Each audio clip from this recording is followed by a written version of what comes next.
The Mexican cartel tried to take over an abandoned ranch. They didn't know the Guardian never left. It's 11:43 p.m. on Saturday, March 14, 2025, when four black Chevy Suburbans pull up in front of the Esteban Ranch on the outskirts of Hebronville, Jim Hogg County, South Texas. 12 Gulf Cartel enforcers step out armed with AK-47s and AR-15s. They've come to take possession of what they believe is an abandoned property, perfect for converting into a safe house. What these men don't know is that the ranch was never abandoned. That for the past 18 years, a 62-year-old man named Abelardo Renteria has lived here completely alone. And what they definitely don't know is that Abel was a U.S. Army Special Forces captain for 23 years, veteran of 42 counter-narcotics operations. What's about to happen in the next few hours will change everything forever. The Esteban Ranch has 180 years of history. It was built in 1845 by Tejano ranchers who raised cattle and grew cotton. 7 acres of land surrounded by a 6-foot-high stone wall. The main house is Spanish colonial construction, 2 stories with mesquite wood beams, terracotta tile floors, windows with wrought iron bars.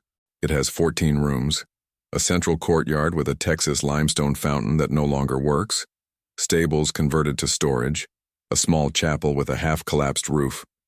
From State Highway 359 that connects Hebronville to Alice, the ranch looks completely dead. The exterior walls are cracked, covered in moss and vines. The wooden gates are rotted. There's no visible light at night. The nearest neighbors live about a mile away. For years, rumors circulate that it's haunted, that at night you can hear footsteps and voices. But they're just small-town stories, superstitions that need explanations for the inexplicable. Abel Renteria arrived at the Esteban Ranch in February 2007. He had just turned 44 and had spent 23 years in the Army. He had seen things no human being should see. Operations in the border mountains where they eliminated Gulf Cartel cells. Firefights in the Rio Grande Valley against Los Zetas that lasted 3 consecutive days. Ambushes in Webb County where he lost 7 teammates in a single night. But what finally broke him was an operation in Laredo in January 2007. They raided a Sinaloa cartel safe house. They found the target. They also found 14 kidnapped people in the basement. 11 were already dead. The 3 survivors were young women tortured for weeks. One died in Abel's arms while they waited for the ambulance. Her last words were, "Thank you for not forgetting me." Abel requested retirement 2 weeks later. The Army offered him promotion, an administrative position at Fort Hood Commendations. He rejected everything. He only wanted silence, solitude, a place where the screams he heard every night could fade away. The ranch belonged to his late wife, Teresa's family. She had died of cancer in 2004. They had no children. The only heirs were distant cousins in San Antonio, who never visited the property. When Abel offered to buy it for a ridiculously low amount, they accepted immediately. Abel moved in with a military duffel bag that contained his entire life. 3 sets of civilian clothes, underwear, a photo of Teresa, his Beretta 92 FS pistol with 6 magazines, a K-bar knife, a Bible he never read, and a silver star from 1998 wrapped in a sock. During the first 6 months, he lived like a hermit. He ate once a day. He slept 3 hours each night. He walked through empty rooms talking to ghosts. He drank whiskey until he lost consciousness. He constantly thought about the pistol, how easy it would be to end everything. But something always stopped him. Maybe it was Teresa's voice telling him it wasn't his time yet. If this story has you hooked so far, subscribe to the channel because what comes next is even more intense. Little by little, Abel began to rebuild himself. He started repairing the ranch. He fixed the roof so rain wouldn't leak through. He cleared the courtyard of rubble and weeds. He restored 3 rooms on the 2nd floor. A Spartan bedroom with a military cot, a basic kitchen with a gas stove, a room converted into a workshop. The rest of the ranch he deliberately left in apparent abandonment. It was his perfect camouflage. From the outside, everything still looked collapsed, dead. But inside, there were fully functional sections. Abel established a strict military routine.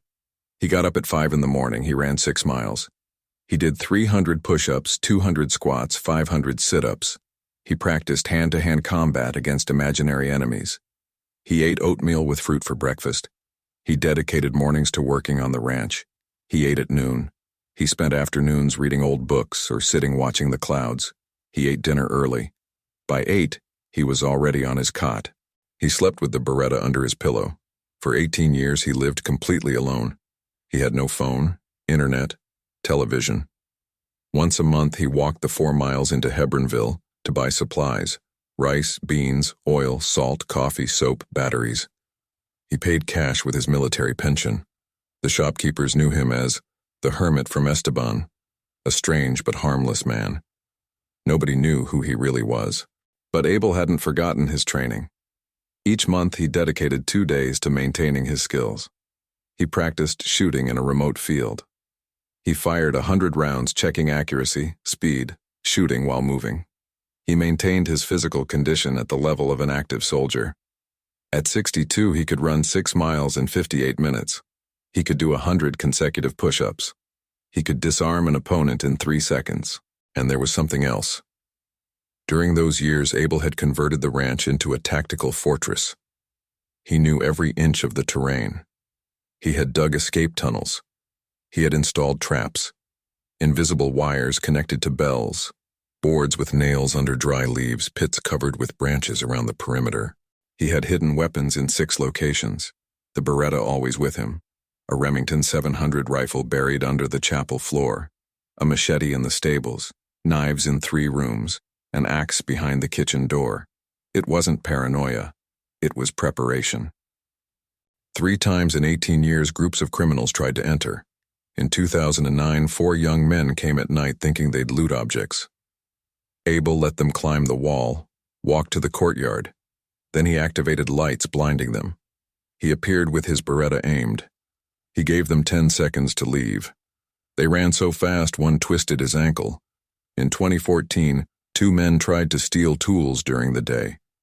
Abel intercepted them with the machete. He didn't have to use it.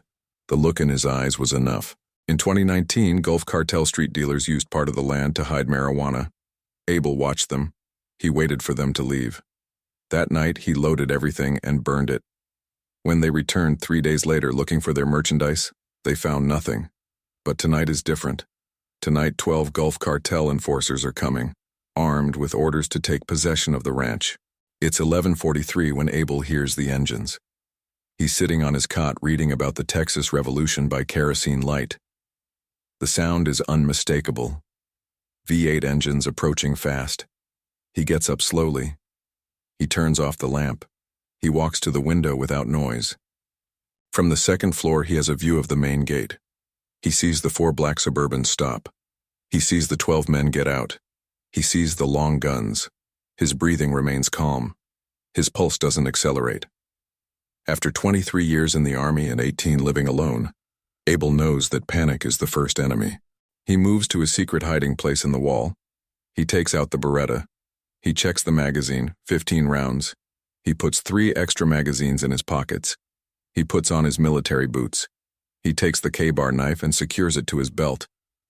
He watches as the enforcers struggle with the gate. They knock it down with a thick log. They enter the courtyard. Abel counts again. 12. He observes their movements. 4 stay, watching the perimeter. 8 advance toward the house. They're being cautious but not professional. They move in a tight group without covering angles. They make unnecessary noise. They use flashlights that give away positions. They're enforcers trained to intimidate civilians, not for real combat. Abel knows the difference. He's faced Los Zetas when they were military deserters with real training. These guys are dangerous because of weapons and brutality, but tactically, they're amateurs. The leader is named Eric Maldonado. Everyone knows him as the Owl because he operates at night and his eyes are always alert. He's 34 years old, has been with the Gulf Cartel for 11 years. He's participated in 17 executions, 5 kidnappings. He controls crystal meth distribution in 3 counties. He was given this mission because the regional boss wants to establish presence in Hebronville. The ranch is perfect, isolated, large, apparently abandoned, with quick access to highways. The Owl received clear orders: take possession, clear the property, Establish perimeter security. Convert it into a safe house. Check the whole house, the owl orders, crossing the courtyard. Anything of value, you load it. If you find people, you take them out. This property is already ours. The enforcers disperse. 4 enter the ground floor through the main door that gives way with a kick. 2 more through a side window. The last 2 circle toward the stables. The owl stays in the courtyard supervising, smoking, his AK-47 hanging from his shoulder. Abel watches from the darkness of the second floor. The ones who entered are directly below him. He hears their heavy footsteps. He hears their voices shouting that there's nobody, that everything is empty, that there's just old garbage. One says it smells strange, like recent food. Another laughs, saying it's rats. Abel moves silently toward the stairs. The boards don't creak under his feet. He knows exactly which ones to avoid. He's walked these hallways thousands of times in total darkness. He knows every shadow. He knows every sound. This ranch is his body. He is its soul. And these invaders have just profaned something sacred. Abel descends the stairs with soundless steps. He carries the Beretta in his right hand, the barrel pointing down. His finger rests beside the trigger, not on it. Basic weapon control. The 4 enforcers are in the main hall checking old furniture covered with dusty sheets. They use powerful LED flashlights that cut through the darkness in white, violent beams. "There's nothing here," says one. He's 22 years old, tattoos on his neck, a 9mm pistol on his belt. "The owl said to check everything," responds another. This one is older, maybe 30, with an unkempt beard and an AR-15 hanging from his shoulder. Abel stops on the last step. He's 6 meters from them. The darkness covers him completely. He calculates distances, angles, reaction times. If he shoots the first one, the other 3 will have approximately 2 seconds before they locate his position. In 2 seconds, he can eliminate 2 more. The 4th will be a problem, but shooting will alert the 8 remaining outside. It's not time yet. He needs to reduce the numbers before they know there's resistance. He moves to the right, pressed against the wall. There's a door that connects to the kitchen. From there, he can access the back hallway that leads to the stables. 2 enforcers went in that direction. Abel knows exactly where they are now. In the second stable, there's an old well covered with rotten boards. 3 years ago, Abel deliberately weakened those boards. Since then, he's marked the area with white stones visible only if you know what to look for. He crosses the kitchen silently. The back door is slightly ajar. He pushes it millimeter by millimeter. The hinge doesn't creak. He's kept it oiled for 18 years. Outside, he hears voices. "There's nothing here either, just old damn metal. That asshole owl brought us to waste our time." Abel peeks his head out. The 2 enforcers are 15 meters away, backs to him, checking rusty tools piled against the wall.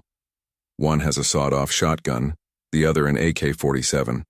They walk carelessly toward the second stable, toward the well. Abel waits. He doesn't move. He controls his breathing. He listens to every step. The first one reaches the edge of the marked area. He stops looking at something on the ground. "What's this?" "What's what?" "These white stones, they're in a circle." The second one approaches. He steps directly on the weakened boards. His 200-pound weight is too much. The wood breaks with a dry crack. The enforcer screams, falling. The well is 4 meters deep. His body hits the bottom with a dull impact. The other enforcer runs to the edge. "Marcus! Marcus, answer!" From below comes a groan. He's alive but injured. The enforcer takes out his radio. "Boss, we got a problem at the stables. Marcus fell in a damn well." The owl's voice responds immediately. "What? What do you mean he fell?" "There was a well covered with boards. They broke. He's down there. Get him out, now." The enforcer puts away the radio and looks toward the well. "Marcus, can you move?" "I fucked up my leg, I can't stand." "I'm gonna find a rope or something." He turns to go back. Abel is 3 meters behind him. The enforcer hasn't seen him yet. The darkness is absolute outside the reach of his flashlight. Abel moves. 2 quick, silent steps. The enforcer feels something, starts to turn. Too late. The K-bar knife enters below the ribs at an upward angle, perforating the diaphragm. Abel learned this technique in 1987. It kills silently, without screams. The enforcer tries to breathe, but his lungs don't respond. Abel holds him as he collapses, lowers him to the ground gently. He takes the sawed-off shotgun and the radio. From the well comes Marcus's voice. "Rudy, you there?" Abel doesn't respond. He approaches the edge and looks down. Marcus is at the bottom, shining his flashlight upward. He sees Abel but doesn't understand who he is. "Rudy, who are you?" Abel aims the Beretta. 1 shot. Silence returns. 2 dead. 10 remaining. The radio he took from Rudy vibrates. The owl's voice sounds impatient. "Rudy, report. Did you get Marcus out yet?" Abel presses the button. He imitates the northern accent he heard. "Almost there, boss. Found rope. Hurry up. Finish the check and get back." Abel puts away the radio. He walks back toward the main house. The 4 enforcers he left in the hall are now climbing the stairs to the 2nd floor. He hears their heavy steps on the wooden stairs. One trips, cursing. "Damn stairs are all crooked. Watch the boards, they look rotten." They climb slowly, cautious now. Abel circles around the exterior hallway. There's a back entrance to the 2nd floor that only he knows. A narrow staircase hidden behind a false wall in the kitchen. He built it himself 12 years ago. He climbs without making noise. Before we continue, write in the comments what state and city you're watching from. The 4 enforcers are in the main hallway of the 2nd floor. They check rooms one by one. They open doors, illuminate empty interiors. Furniture covered with sheets, floors with dust, broken windows. Everything looks abandoned, just as Abel designed. "There's nobody here," says the one with the AR-15. "This house has been dead for years." "Well, it smells like food," insists the 22-year-old. "I smelled it when we came in. Probably animals. Rats, possums, something like that." Abel watches them from the back entrance. He's 5 meters behind them. 4 targets. 4 bullets in his Beretta would be ideal, but he's not an Olympic shooter. At this distance, with low light, possible movement, calculating adrenaline, he needs at least 6 shots to guarantee 4 kills. He has 15 in the magazine. The problem is the noise. The shots will alert the owl and the 6 remaining outside. He needs to do it differently. He moves toward the nearest room. His bedroom. The one he restored years ago. He closes the door behind him, leaving it open a crack. He takes the kerosene lamp, lights it. The yellowish light filters through the gap. The enforcers see it immediately. "Wait, there's light there. Where'd that come from?" They approach with weapons raised. The one with the AR-15 goes first. He kicks the door, opening it completely. All 4 enter in tight formation. They see the lamp on a table. They see the military cot with folded blankets. They see the gas stove with a pot on top. Someone is living here. Where are they? Abel is behind the door. He slams it shut. The 4 turn around. Abel has already fired. First bullet to the one with the AR-15, center mass. He falls backward. Second bullet to the 22-year-old throat. He collapses, grabbing his neck. Third bullet misses. Fourth bullet hits the third one in the shoulder. He screams and fires his pistol erratically. The bullets perforate the ceiling. The 4th enforcer, the older one with the beard, reacts well. He throws himself to the floor, rolling behind the cot. He fires his pistol toward Abel. 3 quick shots. One passes centimeters from Abel's head. Another hits the wall. The third grazes his left arm. Abel feels the burn but ignores the pain. He moves to the left. The enforcer loses line of fire. Abel circles the cot from the other side. The enforcer tries to adjust position. Too slow. Abel fires twice. Both bullets impact. The enforcer stops moving. The one wounded in the shoulder is against the wall, moaning. He drops his pistol. He raises his right hand. "Don't shoot. I surrender." Abel looks at him. The kid is maybe 25 years old. Small-town face and scared eyes. He's probably been with the cartel a short time. He's probably never faced real resistance. "What's your name?" "Elias." "Where are you from?" "Roma." "Do you have family?" "My mom. 2 sisters." Abel nods. Why are you here, Elias? I need money. My mom is sick. Doctors are expensive. And you thought robbery and murder was the solution? Elias lowers his gaze. I didn't think anything. I just needed money. Abel walks toward him. He picks up the weapons from the floor. 4 pistols, an AR-15, ammunition. He stacks them in the corner. Elias watches him with an expression of not understanding what's happening. You're going to do exactly what I tell you, says Abel. If you obey, maybe you survive tonight. If you don't obey, you end up like your friends. Understood? Elias nods quickly. Yes, sir. How many are left outside? The Owl and 5 more.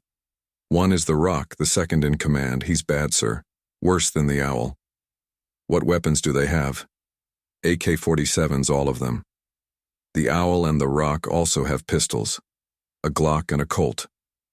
How long before they come looking for you? They should have come already. The Owl is going to suspect soon. As if he'd conjured it, the radio on the belt of one of the dead enforcers vibrates. The Owl's voice sounds annoyed. Team 2, report. What did you find upstairs? Silence. Team 2, answer now. More silence. Elias, Chavez, somebody answer. Abel takes the radio. He presses the button. He doesn't say anything.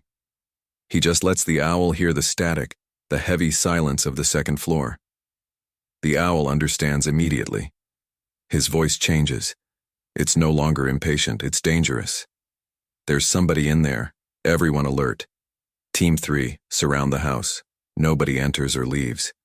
Whoever's inside is dead. Abel releases the radio. He looks at Elias. Your boss just decided your fate. I hope you know how to shoot. Abel bandages Elias's shoulder with strips of sheet. The kid makes grimaces of pain but doesn't scream. Abel works quickly, tightening the bandage to stop the bleeding. It's not a mortal wound. The bullet went through muscle without touching bone or artery. You can move, says Abel. It's going to hurt, but you can move. Elias nods. His face is pale from shock, but his eyes are clear. Abel extends one of the pistols he picked up from the floor. A Beretta 92, different model from his. Elias looks at it without taking it. I'm not going to shoot my own people. Your people left you here to die, Abel responds. You heard the Owl. Nobody enters or leaves. That includes you. But if you go out now, they'll kill you thinking you're the enemy. If you stay and don't fight, I'll kill you. If you fight, maybe you survive. Choose. Elias takes the pistol with a trembling hand. Abel checks that he knows how to use it. He shows him how to release the safety, how to check the magazine, how to hold it correctly. 17 rounds, don't waste any. You aim center mass, fire twice, move. Understood? Yes, sir. And Elias, if you try to shoot me, you'll be the first to die tonight. Outside engines are heard. The Suburbans are moving, repositioning. Abel walks to the window and observes. The Owl is organizing his men. 2 circle toward the west side, 2 toward the east. The Owl and another, probably the Rock, remain in the courtyard with weapons raised pointing toward the house. Listen up, shouts the Owl. His voice echoes between the stone walls. I don't know who you are, but you killed my people. That's not forgiven. Come out now and I'll kill you quick. Stay in there and I'll drag you out in pieces. Abel doesn't respond. He reloads his Beretta. 11 rounds fired, 4 remain. He ejects the magazine and inserts a new one. 15 rounds again. He saves the used magazine in his pocket. You never know when 4 bullets can make the difference. I'm giving you 30 seconds, continues the Owl. After that, we start burning the house, 30, 29, 28. Abel knows this tactic. Psychological pressure. Countdown to force hasty decisions. He's used the same technique in military operations. The difference is he has something the Owl doesn't have. Absolute knowledge of the terrain. Follow me, he tells Elias, and keep that pistol pointed at the ground until I tell you. They leave the bedroom. The hallway is dark. Abel walks without a flashlight. His feet find the way by muscle memory. 18 years walking these same steps. They reach the end of the hallway where there's an apparently solid wall. Abel presses a specific brick. The wall moves, revealing a narrow space. "What is this?" asks Elias. "Escape tunnel. The Spanish who built this ranch were paranoid. They made secret passages throughout the property. They enter the tunnel. Abel closes the entrance behind them. Total darkness. He takes out a small flashlight from his pocket. The beam of light reveals a stone corridor 1/2 meter wide that descends at an angle. The walls are damp. It smells of wet earth and time. They walk hunched over for 2 minutes. The tunnel ends at a stone staircase. They climb 15 steps and reach another hidden door. Abel opens it millimeter by millimeter. They're in the chapel, the building separated 30 meters from the main house. 14, 13, 12, continues shouting the owl from the courtyard. The 2 enforcers who circled toward the west pass in front of the chapel without looking inside. They're focused on the main house. Abel observes their movements. Both have AK-47s. They walk separated by 5 meters. Basic tactic to avoid a single shot, eliminating both. The first one reaches the east side of the house. He positions himself behind a low wall. The second stays behind covering. Abel calculates distances. 40 meters to the first one, 50 to the second. With his Beretta in darkness, they're difficult but not impossible shots. 5, 4, 3, 4. Abel doesn't wait for him to finish counting. He exits the chapel running low, 20 meters in 4 seconds. He throws himself behind a thick tree. He raises the Beretta with both hands. He aligns the sights with the first enforcer. He exhales slowly. He squeezes the trigger. The shot breaks the silence. The bullet impacts the enforcer in the upper back. He falls forward without screaming. The second enforcer reacts, turning toward the sound. He sees the muzzle flash of Abel's second shot. Too late. The bullet hits him in the chest. He falls to his knees and then to the side. "There he is at the tree!" shouts someone from the courtyard. AK-47 bursts, destroy the tree. Wood splinters fly. Abel is no longer there. He moved immediately after the second shot. He runs hunched toward the stables. Bullets impact the ground centimeters from his feet. One grazes his right leg, leaving a superficial cut. He reaches the stables and enters through the side entrance. From inside, he has a view toward the courtyard. The owl and the rock are partially covered behind one of the Suburbans. The other 2 enforcers run toward where their companions fell. Abel counts mentally. 8 dead. 4 alive plus Elias in the chapel. The odds are improving. His radio, the one he took from Rudy, vibrates. It's the owl using another channel. "Rock, take the guys and circle around from the north. That son of a bitch is in the stables. I'll cover him from here. We corner him and we execute him." Abel smiles in the darkness. The owl is thinking tactically now. Good move if he were facing a common criminal. But Abel spent 2 decades teaching exactly these tactics. He knows every variation, every response, every counter-response. He moves toward the back of the stables. There's the entrance to the second tunnel. This one connects with the main house below the courtyard. He dug it himself over 5 years using only shovel and pick. He worked at night. He took out the dirt in sacks and spread it across the field. Nobody ever knew it existed, but before entering, he looks toward the chapel. Elias is still there. He sees him peeking through the door. The kid has the pistol in his hand but doesn't know what to do. Abel makes a quick decision. He takes out the radio. "Elias, if you can hear me on the radio of one of the dead guys, fire 3 shots in the air." Silence for 5 seconds. Then 3 shots ring out from the chapel. The owl and his men immediately open fire toward the building. The bullets destroy the adobe walls. The broken, stained glass explodes in colored fragments. Abel uses the distraction. He exits the stables on the opposite side. He runs 40 meters until he reaches the perimeter wall. He scales it using the cracks he knows by memory. He drops on the other side. He circles around outside to the main gate. The 4 Suburbans are there parked, keys in the ignitions. Abel takes out his K-bar knife. He cuts the tires of 3 trucks. The air hisses, escaping. Then he gets into the 4th and starts the engine. The owl hears the sound. He turns around, confused. He sees the Suburban moving. He sees Abel at the wheel. He fires his AK-47, emptying the complete magazine. The windshield explodes. Bullets perforate the doors. One goes through the passenger seat. Abel accelerates straight toward the gate. The Suburban destroys it, exiting to the highway. He turns the wheel violently to the right. The truck skids, but stabilizes. He accelerates away. The Owl shouts orders. To the trucks! Don't let him escape! His 3 men run toward the other Suburbans. They try to start them. The engines turn on, but the trucks don't move. They get out to check.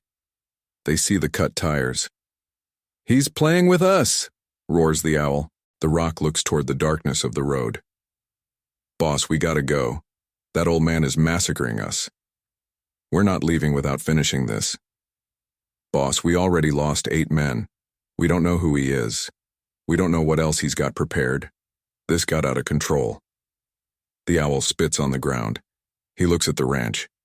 He looks toward where the Suburban disappeared. His pride fights against his survival instinct. Finally, common sense wins. Call backup. I want 20 men here in an hour. We're gonna burn this damn ranch to the ground. What about the kid in the chapel? We get him out. Maybe he knows something. The 3 walk toward the chapel with weapons raised. They enter shouting. They find Elias sitting against the wall holding his wounded shoulder. The pistol is on the floor next to him. He fired the 3 bullets Abel asked him for and then dropped the weapon. The Owl grabs him by the neck. Who is he? Who's in that house? I don't know. An old man. Lives alone. Killed everybody. An old man? One old man killed 8 of my men? He's not a normal old man. He's military, or was, moves like a soldier. The Rock hears something. Engine approaching. The 3 turn toward the gate. The Suburban returns.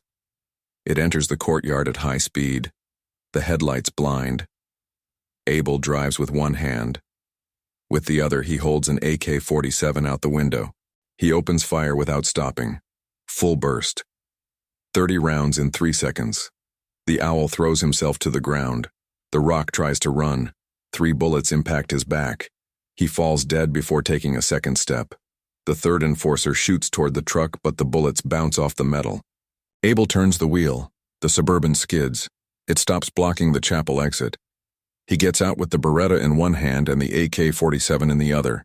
He walks toward the Owl, who's on the ground trying to reload his weapon. Don't move. The Owl freezes. He raises his gaze. He sees Abel clearly for the first time. A 62-year-old man with short gray hair, face weathered by the sun, calm but lethal eyes. Simple civilian clothes, but movements of a professional soldier.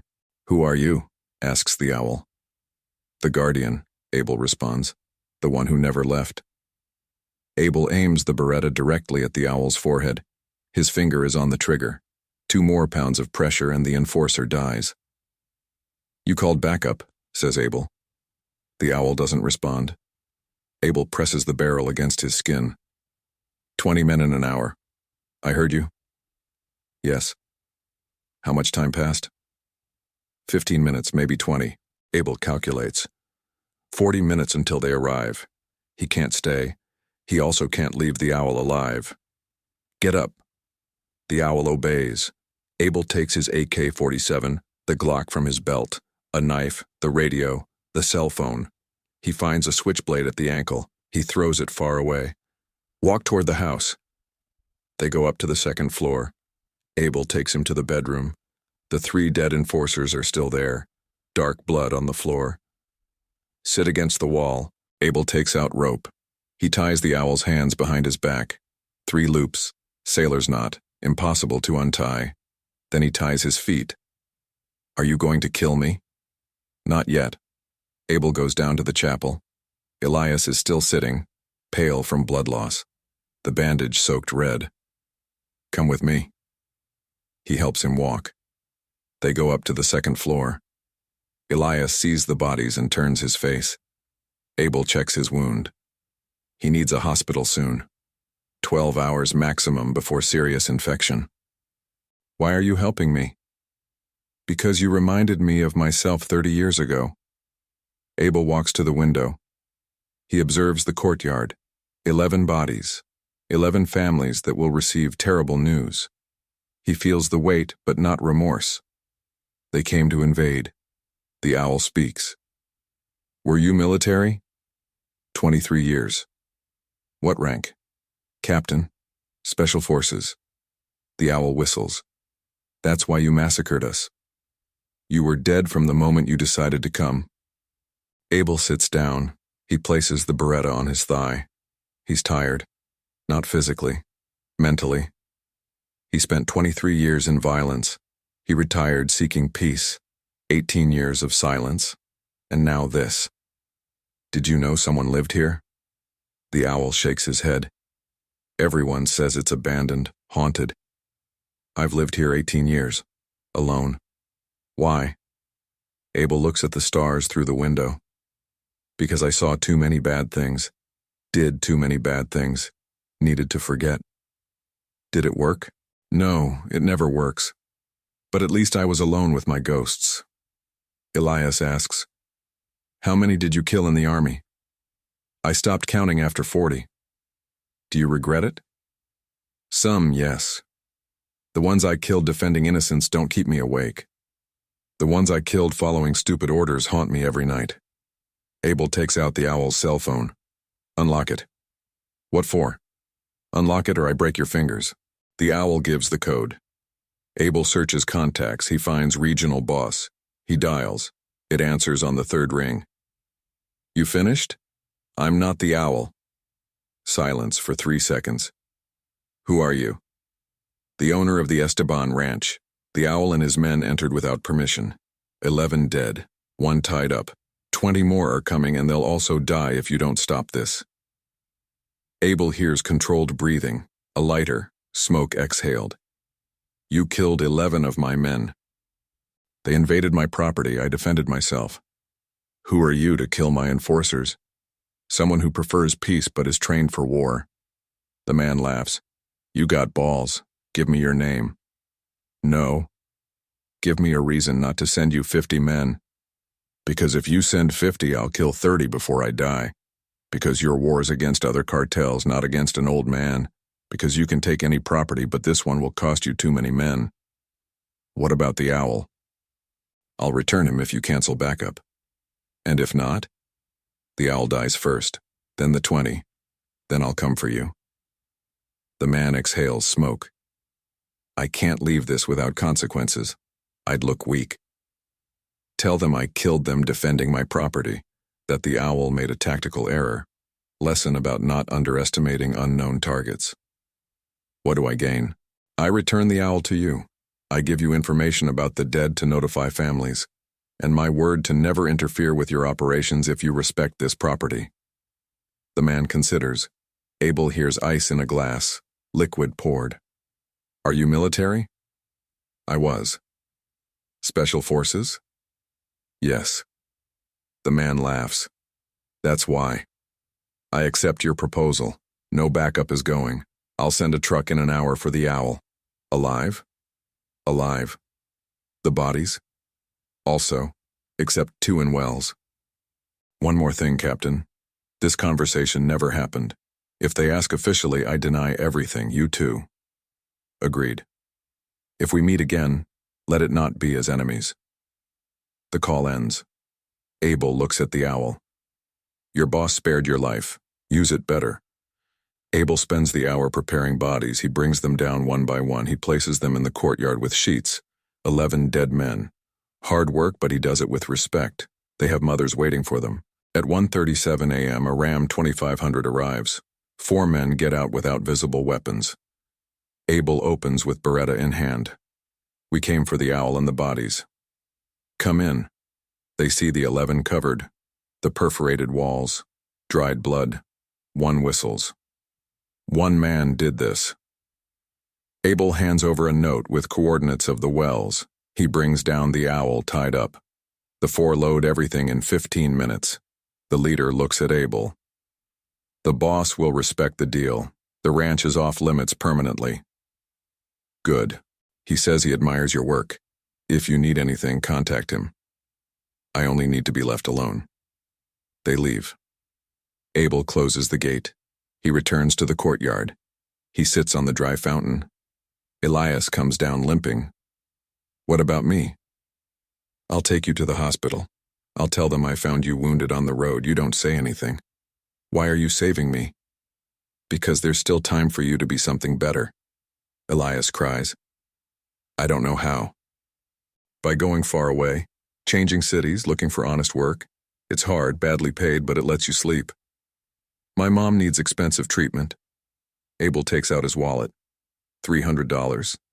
He gives them to him. To start, the rest you get working. He takes him to the Hebronville clinic. He leaves him at the entrance. He goes before anyone comes out. He returns to the ranch at dawn. Golden light illuminates the stones. There's blood to clean, windows to repair. But he's alive. The ranch is still his. He sits in the courtyard. He takes out Teresa's photo. Forgive me for the violence. I didn't seek it. The wind moves dry leaves. He puts away the photo. He gets up. He has work to do. What would you have done in his place? Tell us in the comments. 3 weeks later, Abel is repairing the chapel roof when he hears an engine approaching. It's mid-afternoon. The sun beats down hard. He climbs down from the ladder and walks toward the gate with his Beretta on his belt. A white Ford F-150 stops outside. It's not enforcers. It's a civilian vehicle. From the driver's side, a man about 50 years old dressed in work shirt and cowboy hat gets out. From the other side, Elias gets out. Abel opens the gate. Elias walks without limping. His arm is in a sling, but he looks healthy. He has color in his face. Mr. Abel, he says, approaching. Let me introduce my uncle Marco. He has a ranch in Alice. The uncle extends his hand. Abel shakes it. Elias told me what happened. I came to thank you for saving my nephew. I didn't do anything special. You saved his life and gave him a chance to change. That's a lot. Marco takes an envelope from his pocket. Here are the $300 you lent him. Elias worked hard to save them. Abel takes the envelope but gives it back to Elias. Keep them. Use them for your mom. But you already paid me by helping me survive that night. We're even. Elias has tears in his eyes. I'll never forget what you did. Just live well. That's the only way to thank me. Marco speaks again.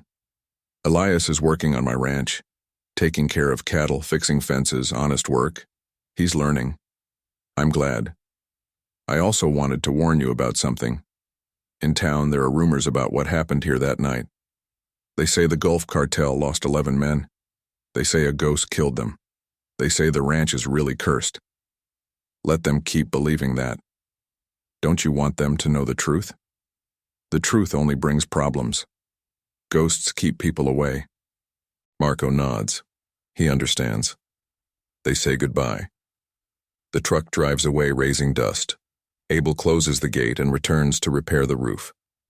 The following months pass quietly. Nobody else tries to enter the ranch. The rumors grow. Some say they saw strange lights, others that they heard screams. Superstition is the best security system. One December morning, Abel is drinking coffee in the courtyard when he finds something by the gate. It's a wooden box with a note on top. He opens it carefully. Inside is a bottle of 18-year Buchanan's whiskey. The note says, "For the guardian who never left. Respect from one who appreciates professionalism. We won't bother you again." It's not signed, but Abel knows who sent it. The regional boss kept his word. That night, sitting on his cot, Abel opens the bottle. He pours 2 fingers in a glass. He toasts toward Teresa's photo on the wall. To the peace we seek, and the violence that finds us anyway. He drinks slowly. The whiskey burns smooth. It's good. Very good. Too good for someone like him. But he accepts it for what it is. Recognition between warriors. The years keep passing. Abel ages. At 65, he no longer runs 6 miles. He runs 5. At 68, he no longer does 300 push-ups. He does 200. But he maintains his routine. He maintains his skills. He maintains the ranch. One April afternoon, 5 years after that night, an envelope arrives in his name left at the gate. Inside is a handwritten letter. Mr. Abel, this is Elias. I'm writing to tell you my mom was cured. The treatments worked. I'm married now. My wife's name is Lucia. We're going to have a son. If it's a boy, I'll name him Abel in your honor. I'll never forget that you gave me a second chance when I could have died. Thank you for teaching me there's always a different path if you have the courage to take it. Your friend Elias. Abel reads the letter 3 times. He saves it in the drawer where he keeps Teresa's photo, his silver star, and the few things that mean something to him. A life can change in one night, for better or worse. Elias chose well. Abel continues living alone at the Esteban ranch. The neighbors know him as the hermit. The young people in town invent stories about him. They say he's a warlock. They say he talks to the dead. They say the ranch is protected by spirits. Abel lets them talk. The truth is simpler and more complicated. He's just an old man who sought peace, who found it in the least expected place, who defended it when necessary, and who now protects it every day simply by living. Every morning he gets up at 5. He runs his miles even if they're fewer each year. He does his exercises even if his knees hurt. He takes care of his ranch, even if the walls crack more. Because this routine is what keeps him alive. Not physically, emotionally. At night, when the silence is absolute, sometimes he hears echoes from that night. Shots, screams, bodies falling. But he also hears other things. Teresa's voice telling him he did well. Elias's voice thanking him. His conscience's voice telling him he defended what was right. The ghosts he carried from the army are still there. 40-something dead he doesn't forget. But now there are 11 more. 11 that don't keep him awake because they died attacking his home.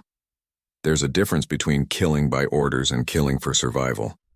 That difference is what lets him sleep. Abelardo Renteria turned 70 on a Tuesday in February. There's no celebration, no visits. Just him, his routine, his ranch. He sits in the courtyard where 10 years ago he faced 12 enforcers, where 11 died, where 1 lived to change. He looks at the stars like he does every night. They're the same ones he saw in the border mountains during military operations. The same ones he saw in Laredo the night everything changed. The same ones that have been there for 180 years of this ranch's history. I came seeking oblivion, he says aloud to no one and everyone. I found something better. I found purpose.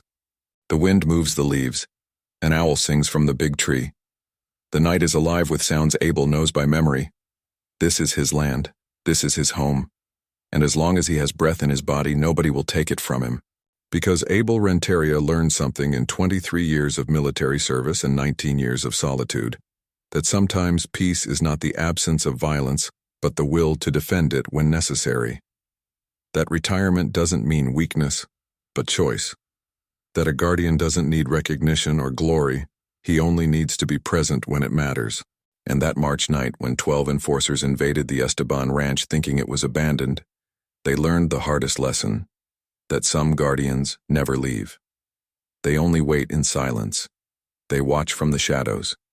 And when the moment comes, they remember exactly who they were and what they can do. The ranch is still there. The stone walls remain firm. The repaired gate withstands every storm. And on the second floor, on a military cot, sleeps a 70-year-old man with a Beretta under his pillow and a lifetime of stories he'll never tell. But the walls remember. The earth remembers. And anyone who has ears to listen can hear the clear message that night left engraved in every stone of Esteban. Some places are protected not by fences or alarms, but by men who decided this is where they make their last stand. And those men, those silent guardians, never really leave. They only wait. If this story inspired you, subscribe to discover more stories of people who defended the impossible. Leave your like if you believe peace is worth defending, and tell us in the comments what state you're watching from.